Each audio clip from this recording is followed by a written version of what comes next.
So my name is Bola Mosuro. I'm a presenter with BBC Focus on Africa and BBC Newsday, which is part of the BBC World Service. Two programs, a news and current affairs evening program and a morning program. And I am from Nigeria, originally from Ogun State, but all the time we lived in Lagos. When I grew up in Lagos, the only place I grew up in Lagos was in Bariga. So I first of all went to school at Command Children's School, Army Command Children's School in Yaba, which is around the Sabo area. And then later when I got admission to secondary school, I went to Holy Child College and would take a bus from there to Obalende, and we'd cross the bridge. I would take a bus to Yaba. Then from Yaba, I would fight with all the people going to work early in the morning, because I have to leave very, very early in the morning. So I'd leave with the work people and then catch a bus from Yaba to Obalende. We took an Oshinawa bus. Those are the buses we took, an LSTC. Those are the buses we took in those days, after getting a downfall for the original part. But before going, I remember these streets. I never came as far down as Isale Akoka, but I remember parts of Bariga and parts of Ilaje, just the beginning of Ilaje, where I would go to grind pepper, to buy moi moi in the morning if I wanted to have it with my ogi, because it's not every day that mum would cook moi moi in the house. She never allowed me to buy from Awani Buka, the people selling food there. She always told me not to, but once in a while when I was young, and if she wasn't yet back from business, I'd sneak in and I'd buy, because their stew was always the sweetest. You'd always think that their stew was the sweetest. But before going to school, I'd always fetch water.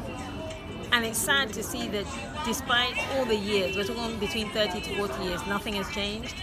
So I know that house where I lived is still the same green colour that it was then. It's still the same colour right on the corner. That's where the buses stopped and everything. It's still the same house.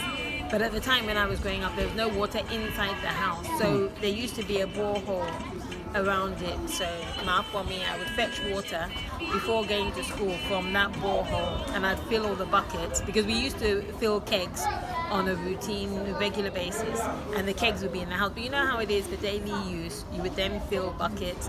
I would fetch water, have my bath, and then sweep the compound and then go to school.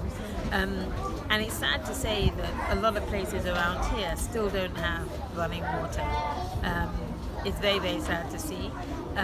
Those are the days before everybody had a generator. So we didn't have a generator in our house, but there were a few generators around that you would hear buzzing. I know now a lot of houses use generators. That's the only way that a lot can survive. And only God knows how they afford the fuel, the diesel, to run the gens.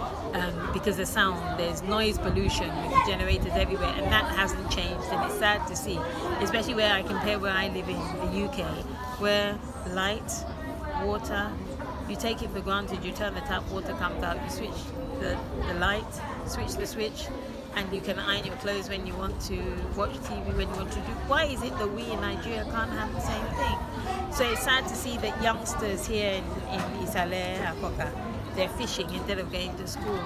It's sad to see that that hasn't changed, and that not much has been done in terms of regeneration or any regeneration of Akoka. But that's why seeing my Bariga, my pride, I tell you, you're doing things.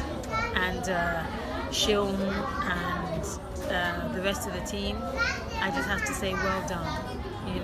Well done, because you are regenerating. Look at all the children that you're teaching, and this is through volunteering. This is through volunteering your own time. You could do other things. You could work for other organizations. They would snap you up like that. But the fact that you're putting back in the community, I just have to say I doff my hat to you. I'm really, my Bariga, my friend. Thank you.